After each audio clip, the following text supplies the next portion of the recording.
Welcome to Tripura Info News Update.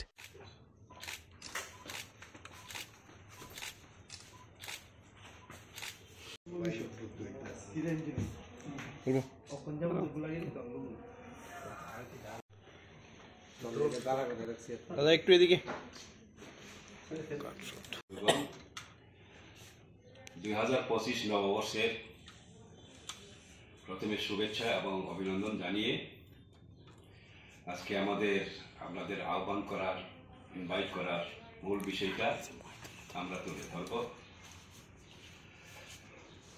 গণমুক্তি পরিষদের কেন্দ্রীয় committee সিদ্ধান্ত গ্রহণ করেছে আগামী 11 জানুয়ারি রাজভবনে অভিযান করে ধর্ণা করে 12টা থেকে 3টা পর্যন্ত ধর্ণা হবে। কতগুলি ট্রাইবেলদের সমস্যা সংক্রান্ত ইস্যু নিয়ে এবং হিজ এক্সিলেন্সি গভর্নর অফ ত্রিপুরার কাছে আমরা আমাদের চার্টার অফ ডিমান্ড সম্বলিত মেমোরেন্ডাম অর্পণ করব। এই গণধর্ণা ডেপুটেশন রাজভবনে এই সিদ্ধান্ত শুধু আমাদের ত্রিপুরা রাজ্যের গণমুক্তি পরিষদের সিদ্ধান্তই শুধু না, এটা সর্বভারতীয় আদিবাসী অধিকার রাষ্ট্রীয় মঞ্চ তার সিদ্ধান্তের অংশ।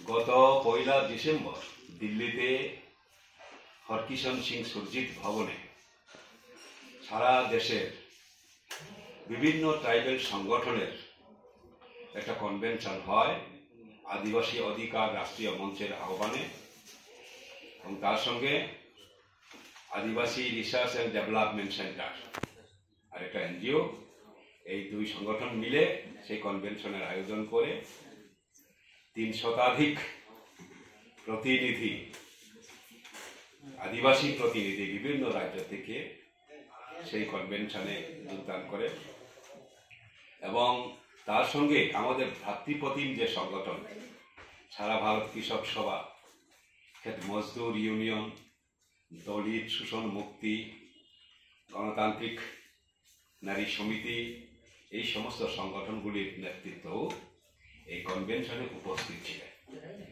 কনভেনশনের প্রধান বিষয়বস্তু হল এই বিজেপির নেতৃত্বাধীন এনডিএ শাসনে, প্রধানমন্ত্রী নরেন্দ্র মোদীদের শাসনে আমাদের দেশের এবং রাজ্যের উপজাতিদের কর্মক্ষেত্রে চাকুরিতে সুযোগ থেকে বঞ্চিত করা হচ্ছে, এক্সক্লুশন অফ আদিবাসীস ফ্রম জব, চাকুরি থেকে কর্মসংস্থান থেকে ট্রাইবেলদের বাদ দেওয়ার প্রতিবাদে এই কনভেনশন ছিল, এবং সেই কনভেনশনে সর্বসম্মতিক্রমে সিদ্ধান্ত গ্রহণ করা হয় যে আদিবাসীদের যে সংরক্ষণের অধিকার সেটা মেনে সারা ভারতবর্ষে রাজ্যগুলির কোটা, রাজ্য সরকারগুলির কোটা এবং কেন্দ্রীয় সরকারগুলির কোটা যাতে পূরণ করে শূন্যপদ পূরণ করা হয় অবিলম্বে, এবং শুধু সরকারি ক্ষেত্রে না, তার সঙ্গে কর্পোরেট, বেসরকারি ক্ষেত্র, এমনকি কন্ট্রাকচুয়াল যে নিয়োগ করা হয় সেগুলিতেও রিজার্ভেশনের ব্যবস্থা চালু করার দাবি আমরা রাখছি। এবং আশ্চর্যের বিষয়, এখন পর্যন্ত স্বাধীনতার এত বছর পরেও যে মাত্র 8% কেন্দ্রীয় দপ্তরগুলিতে ট্রাইবেলদের রিজার্ভেশন করার কথা, তার অর্ধেকও এখনো পূরণ হয় নাই। আর রাজ্যগুলির কথা বলে তো আর বলা বাহুল্য মাত্র, তার চেয়েও বেশি বঞ্চনা বিভিন্ন বিজেপি শাসিত রাজ্যগুলিতে হচ্ছে। আমাদের এই রাজ্যে বাম আমলে সেটা ছিল না, এরকম বঞ্চনা ছিল না, রাজ্য সরকারের কোটাগুলি পূরণ করা হয়েছিল, কিন্তু এখন এই কোটাগুলি তোয়াক্কা করা হচ্ছে না। সবচেয়ে বেদনার বিষয় হলো এখন সঠিক তথ্য পরিসংখ্যান তাও গভর্নমেন্ট প্রকাশ করছে না। গত এই আসলে ট্রাইবেল কোটা শূন্য পড়ে আছে, সেগুলো হিসাব চেয়েও পাওয়া যাচ্ছে না। আরটিআই এর যে অধিকার সেটাও এখন সেখান থেকেও মানুষ বঞ্চিত হচ্ছে। এইরকম পরিস্থিতিতে কনভেনশন সিদ্ধান্ত করে ডিসেম্বর জানুয়ারি মাসের মধ্যে রাজ্যে রাজ্যে গভর্নরের কাছে আমরা ধর্ণা দেব, ডেপুটেশন দেব এবং আমাদের ট্রাইবেল ইস্যু সংক্রান্ত দাবি নিয়ে আমরা মেমোরেন্ডাম দেব। এই সিদ্ধান্ত মোতাবেকই আমরা ত্রিপুরা রাজ্য উপজাতি গণমুক্তি পরিষদ এই 11 তারিখে রাজভবনে যাওয়ার সিদ্ধান্ত গ্রহণ করি এবং তার সঙ্গে অবশ্যই আমাদের স্থানীয় রাজ্যের দাবিগুলি যুক্ত থাকবে। সেই দাবিগুলি আমাদের জেনারেল সেক্রেটারি একে একে আপনাদের সামনে তুলে ধরবেন। আর শেষে আপনারা সহযোগিতা করবেন। আমরা প্রায় প্রতি বছরই এই নববর্ষে আমাদের নীতি আদর্শ মানুষের সামনে লক্ষ্য উদ্দেশ্য তুলে ধরার জন্য আমাদের মুখপত্র লামা প্রকাশ করে থাকি। গতবারও করেছিলাম, এর আগেবারও করেছিলাম, এইবারও করেছি। সেটা আপনারা থেকে আমাদের প্রকাশে সাহায্য করবেন। প্রেসিডেন্ট তো শুরুতেই বলেছেন কেন আমাদের এই আপনাকে ডাকা হলো। এটা ঘটনা যে অল ইন্ডিয়া যে আমাদের আদিবাসীদের যে সংগঠন আদিবাসী অধিকার রাষ্ট্রমঞ্চের আহ্বানে যে আমাদের যে কনভেনশন কিছুদিন হয়ে গেল, তারই পরিপ্রেক্ষিতে আমার এই ওখানকার যে সিদ্ধান্ত এবং আমাদের রাজ্যে আমরা বেশ দীর্ঘ সময় ধরেই কতগুলো বিষয়ে আমরা যে আন্দোলনটা করছি এটার সাথে যুক্ত করে আমাদের 11 জানুয়ারি 2025-এ আমাদের যে গণ অবস্থান হবে, গণধর্ণা, সেই দাবিগুলো আমি আপনাদের সামনে উপস্থিত করছি সংগঠনের তরফ থেকে। মূলত আমাদের দাবিটা হচ্ছে কেন্দ্র এবং রাজ্য সরকারের সমস্ত শূন্য পদ পূরণ করতে হবে এবং রাষ্ট্রের যে সমস্ত সংস্থা আছে এগুলিতেও যে অনেক শূন্য পদ আছে এগুলো পূরণ করতে হবে। কোনো মতেই রাষ্ট্রায়ত্ত সম্পত্তিকে বেসরকারীকরণ করা চলবে না, এটা অবশ্যই বন্ধ করতে হবে এবং বেসরকারি সংস্থাগুলোতেও সংবিধানের 9 নং ধারাকে সংশোধন করে যাতে আপনার ST/SC-দের রিজার্ভেশন আইন মেনে নিয়োগের ব্যবস্থা যাতে করা হয়। এর সাথে এটা আমরা লক্ষ্য করছি গোটা দেশের মধ্যে এখন এই বিজেপি গভর্নমেন্ট আসার পর, মোদী সরকার আসার পর থেকে এই সময়টার মধ্যেই প্রায় 10 লাখের কাছাকাছি শূন্য পদ পড়ে আছে।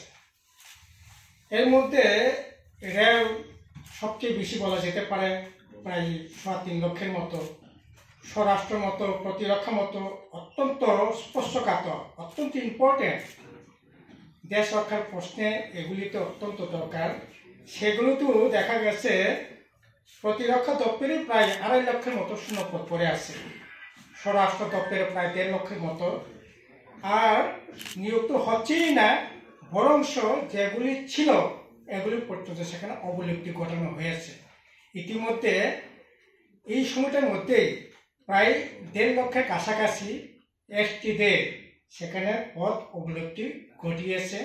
গোটাটা যদি আমরা দেখি তাহলে প্রায় সেখানেও আপনার 5.5 লক্ষের মতো ইতিমধ্যে বিভিন্ন দপ্তরের পদ অবলুপ্তি ঘটিয়েছে। প্রায় বলা যেতে পারে 80টা দপ্তরে এই যে শূন্য পদ এবং বিভিন্ন দপ্তরে যে অবলুপ্তি ঘটানো হয়েছে, এটা আমরা তীব্র প্রতিবাদ করছি এবং কোনো মতেই এই ধরনের পদ অবলুপ্তি করা চলবে না। রাজ্যের ক্ষেত্রে তো আপনারা দেখছেনই, রাজ্য সকল বিজেপি আইপিএফটি ত্রিপুরা মাথা সরকার আসার পর এখন প্রায় 7 বছর হতে চলছে, নিয়োগ তো নেই। বামফ্রন্ট সময়ে 2018 সালে যে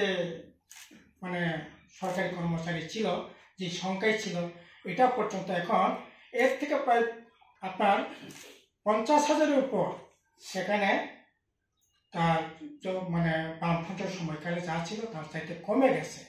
1,60,65,000 ছিল, এখন এটা প্রায় 1,02,000-3,000 গিয়ে ঠেকেছে। কাজেই বিরাট সংখ্যক শূন্য পদ আমাদের রাজ্যে তো পড়ে আছে, এগুলি অতি সত্বর পূরণ করার কথা আমরা বলছি, দাবি জানাচ্ছি। এছাড়া আমাদের এখানে রেগা সহ অন্যান্য দপ্তরে ব্যাপক কাজের সংস্থান করা এবং রাজ্যে বিশেষ করে আপনার বিজেপি আইপিএফটি রাজ্যে এখন ত্রিপুরামথাও যুক্ত হয়েছে, এডিসিও তো ত্রিপুরামথা, সেখানে প্রশাসন চলছে। উভয় ক্ষেত্রে যে সীমাহীন দুর্নীতি চলছে, এই দুর্নীতি বন্ধ করতে হবে, আইনের শাসন প্রতিষ্ঠা করতে বলছি। যে এই যে আমাদের 11 তারিখে যে গণতন্ত্র হবে, আপনাদের মাধ্যমে আমরা বলছি রাজ্যের শান্তিকামী মানুষ, গণতান্ত্রিক অংশের মানুষ, তারা যাতে এই আন্দোলনে সামিল হন, এই আন্দোলনকে সফল করবার জন্য আমাদের আহ্বান জানাচ্ছি। আর আসলে এখন রাজ্যে কাজকর্ম তো নেই, এই যে রেগা যে কাজ, আর গতকাল পর্যন্ত রেগাতে যা দেখেছি, এই যে সরকারি পোর্টাল থেকে যা দেখেছি, ঘরে গিয়ে হাতে মাত্র আসা 2 মাস, এখন পর্যন্ত ঘরে গিয়ে সেখানে 40-42 দিন হয়েছে। তাও ত্রিপুরামথা বা বিজেপির নেতা মন্ডলের নেতা তাদের হয়ে গেছে 100 দিন, আর সাধারণ মানুষও হচ্ছে 20 দিন, 21 দিন, 22 দিন, সব মিলিয়ে এখন আপনার 40-42 দিন মাত্র এলাকার কাজ হচ্ছে। কাজেই এইভাবে তো চলতে পারে না, এবং ফলে কাজ কর্মহীন অবস্থার জন্য আমাদের রাজ্যে মানুষ প্রায় এই যে গত কিছুদিন আগে শ্রম দপ্তর থেকে একটা রিপোর্ট বেরিয়েছে, আমাদের গোটা দেশের মানুষ, কোথাকার মানুষ কোন রাজ্যে আপনার যে পরিযায়ী শ্রমিক হিসাবে কাজ করছে, আমাদের রাজ্য হিসাব করে দেখা গেছে প্রায় 1 লক্ষের কাছাকাছি মানুষ এখন বহিরাজ্যে গিয়ে আপনার পরিযায়ী শ্রমিক হিসাবে সেখানে কাজ করতে হচ্ছে। এত ভয়ঙ্কর অবস্থা। কাজে এই অবস্থা আমাদের রাজ্যে কোনোদিনই ছিল না। বিজেপি আইপিএফটি ত্রিপুরামথা আসার পর এখন কাজের সন্ধানে বহিরাজ্যে গিয়ে ছোটাছুটি করতে হচ্ছে, গিয়ে এখানে মারা যাচ্ছে, ডেড বডি পর্যন্ত ফিরে আনা যাচ্ছে না, এই ধরনের ভয়ঙ্কর অবস্থা চলছে আর কি। এটা বেশি দিন এভাবে চলতে পারে না। কাজে তার জন্যই আমাদের এই আন্দোলন আরও জোরদার করার আহ্বান আপনাদের মাধ্যমে রাখছি আর কি। Subscribe to Tripura Info and press the bell icon so that you never miss any latest updates and news on Tripura.